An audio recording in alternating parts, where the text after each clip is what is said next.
للہ رب العالمین والصلاة والسلام علی سید المرسلین اما بعد فاعوذ باللہ من الشیطان الرجیم بسم اللہ الرحمن الرحیم الصلاة والسلام علیک یا رسول اللہ وعلی آلک واصحابک یا حبیب اللہ آج انشاءاللہ ہم سورہ انفال کی آیت نمبر 72 اور 73 کا ترجمہ و تفسیر پڑھنے سننے کی سعادت حاصل کریں گے۔ اعوذ باللہ من الشیطان الرجیم بسم اللہ الرحمن الرحیم ان الذین آمنوا وہاجروا وجاہدوا باموالہم وانفسہم فی سبیل اللہ والذین اووا نصروا اولئک بعضهم اولیاء بعض والذین آمنوا ولم یہاجروا ما لکم من ولایتہم من شیء حتی یہاجروا وَإِنِ اسْتَنصَرُوكُمْ فِي الدِّينِ فَعَلَيْكُمُ النَّصْرُ إِلَّا عَلَىٰ قَوْمٍ بَيْنَكُمْ وَبَيْنَهُم مِّيثَاقٌ وَاللَّهُ بِمَا تَعْمَلُونَ بَصِيرٌ۔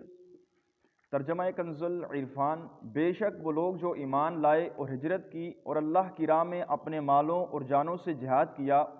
وہ جنہوں نے پناہ دی اور مدد کی، وہ سب ایک دوسرے کے وارث ہیں، اور وہ جو ایمان لائے اور ہجرت نہ کی، تمہارا ان سے میراث کا کوئی تعلق نہیں جب تک وہ ہجرت نہ کریں۔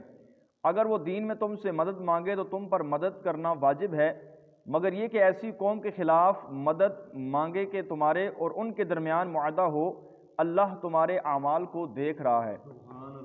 اس آیت کریمہ کا خلاصہ یہ ہے کہ اس میں پہلے دو گروہ کا بیان فرمایا گیا۔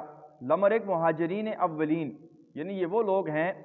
جو ایمان لائے اور اللہ کے لیے اور اس کے رسول صلی اللہ تعالیٰ علیہ وسلم کی محبت میں انہوں نے اپنے گھر بار چھوڑے اور اللہ کی راہ میں اپنے مالوں اور جانوں سے جہاد کیا۔ نبی پاک صلی اللہ تعالی وسلم کے ساتھ ہی مدینہ شریف میں آ کر مکے سے ہجرت کر کے اپنے اموال وغیرہ جائیدادیں وغیرہ چھوڑ کر۔ اور دوسرے انصار، یہ وہ لوگ ہیں جنہوں نے مسلمانوں کی مدد کی اور انہیں اپنے مکانوں میں ٹھہرایا۔ پھر مہاجرین اور انصار دونوں کے لیے ارشاد فرمایا کہ مہاجرین انصار کے اور انصار مہاجرین کے وارث ہیں۔ یہ وراثت آئل و اولو الارحام بعضهم اولا بعض سے منسوخ ہو گئی۔ آگے فرمایا وَإِن تَنصَرُوكُمْ فِي الدِّينِ، اگر وہ دین میں تم سے مدد مانگیں، یعنی جن مسلمانوں نے دارالحرب سے ہجرت نہیں کی، وہ اگر دارالحرب سے رہائی حاصل کرنے کے لیے تم سے فوجی قوت یا مال سے مدد طلب کریں تو تم پر فرض ہے کہ انہیں نامراد نہ کرو، ان کے لیے تم مدد کرو۔ اگر وہ گروہ کسی ایسی کافر قوم کے خلاف تم سے مدد طلب کرے جن کے ساتھ تمہارا معاہدہ ہو تو ان کے خلاف مسلمانوں کی مدد نہ کرو، اور مدت پوری ہونے سے پہلے اس معاہدے کو نہ توڑو۔ یعنی اسلام نے ایک وعدے کا جو ہے وقار رکھا ہے۔ فرمایا اگر تم نے کفار سے وعدہ کیا ہے تو پھر وعدہ خلافی نہ کرو، پھر ان مسلمانوں کی مدد نہ کرو جب تک تمہارا وعدہ اس کی مدت پوری نہ ہو جائے۔ خلاصہ یہ ہے کہ اس آیت میں تین مسئلے بیان ہوئے ہیں۔ ایک یہ کہ غیر مہاجرین مومن اگر کسی کافر قوم سے دینی وجہ سے جنگ کریں اور وہ تم سے مدد مانگے تو ان کو مدد دو۔ لہٰذا ہر مسلمان پر لازم ہے کہ اپنے مسلمان بھائی کی دینی جنگ میں مدد کرے۔ دوسرا یہ کہ مدد دینا مہاجرین میں ضروری ہے، نہ کہ محض دنیاوی جھگڑوں میں، یعنی جہاد کے اندر جو ہے مدد کی جائے گی، دنیاوی جھگڑوں میں کسی کی مدد آپ نہیں کر سکتے۔ دنیاوی جھگڑوں میں یہی ہے کہ مسلمان کے ساتھ آپ صلح کروا دیں، جہاں پہ اسلام کا شریعت کا مسئلہ ہے وہاں پر آپ اس کی مدد کریں گے۔ تیسرا یہ کہ دارالحرب کے مسلمانوں کی جنگ کسی ایسی قوم سے ہے جن کا ہمارے ساتھ معاہدہ ہو چکا، تو اب ہم ان کے خلاف مدد نہیں کر سکتے جب تک ان کا وعدہ پورا نہ ہو جائے۔ سبحان اللہ، یہ کیسی نفیس تعلیم ہے کہ اسلام اور مسلمانوں کے دشمنوں سے بھی کیے ہوئے عہد کی پاسداری کی جائے۔ اگر کوئی ایسا کام نہ کیا جائے جس سے عہد شکنی کی صورت نکلتی ہو، ایسا کام نہ کیا جائے، ایسا کام کیا جائے کہ جس سے مسلمانوں کا کفار سے کیا ہوا وعدہ نہ ٹوٹے۔ اس سے معلوم ہوا کہ اسلام کی تعلیمات اخلاقی اچھائیوں کی انتہا درجے کو پہنچی ہوئی ہیں، کہ اسلام ایک کامل دین ہے کہ جس کے اندر اللہ تبارک و تعالیٰ نے ہر چیز کو بیان فرمایا ہے۔ آگے فرمایا والذین کفروا بعضهم اولیاء بعض الا تفعلوه تکن فتنة فی الارض وفساد کبیر۔ اور کافر آپس میں ایک دوسرے کے وارث ہیں، اگر تم ایسا نہ کرو گے تو زمین میں فتنہ اور بڑا فساد ہوگا۔ اس آیت کریمہ کا خلاصہ یہ ہے کہ کافر نصرت اور وراثت میں ایک دوسرے کے وارث ہیں، لہٰذا تمہارے اور ان کے درمیان کوئی وراثت نہیں۔ کفار علیحدہ چیز ہے، مسلمان علیحدہ چیز ہے۔ فرمایا تمہارے اور کفار کے درمیان کوئی وراثت نہیں ہے، کفار کی آپس میں ایک دوسرے کے ساتھ وراثت ہے۔ اگر مسلمان آپس میں ایک دوسرے سے تعاون نہ کریں اور دوسرے کی مدد، ایک دوسرے کے مددگار ہو کر ایک قوت نہ بن جائیں تو کفار مضبوط اور مسلمان کمزور ہو جائیں گے۔ اس صورت میں زمین میں فتنہ اور بڑا فساد برپا ہو جائے گا۔ اور آج کل بھی یہی صورتحال ہے کہ مسلمانوں کو آپ دیکھیں گے تو مسلمان ٹکڑوں کے اندر تقسیم ہیں، جبکہ کفار اس وقت آپ کو ایک ہی پلیٹ فارم کے اوپر نظر آئیں گے، اور مسلمانوں کی تعداد آپ کو یہ ملے گی کہ مسلمان آپس میں ٹکڑے ٹکڑے ہوئے آپ کو نظر آئیں گے۔ تو فرمایا اگر ایسا معاملہ ہو جائے کہ مسلمان ایک دوسرے کی تعاون نہ کریں، ایک دوسرے کی مدد نہ کریں، ایک دوسرے سے جدا ہو جائیں اور کفار ایک ہی قوت پر ہوں، تو فرمایا کفار مضبوط ہو جائیں گے اور مسلمان کمزور پڑ جائیں گے، اور اس وجہ سے زمین کے اندر فتنہ اور بڑا فساد برپا ہو جائے گا۔ تو مسلمانوں کے ایک تو ٹکڑے ٹکڑے ہونے کی وجہ سے آج آپ دیکھ سکتے ہیں کہ کئی ممالک ایسے ہیں جہاں پر مسلمانوں پر سریعام ظلم و ستم کیے جاتے ہیں، اور جیسا کہ فلسطین کو دیکھ لیں، ملک شام کو آپ دیکھ لیں، کشمیر کو دیکھ لیں، اسی طرح کے اور بھی کافی سارے جو ہے ممالک آپ کو مل جائیں گے اور واقعات آپ کو مل جائیں گے جہاں پر مسلمانوں پہ سریعام ظلم و ستم کیا جا رہا ہے۔ اس آیت کی حقانیت روز روشن کی طرح واضح ہے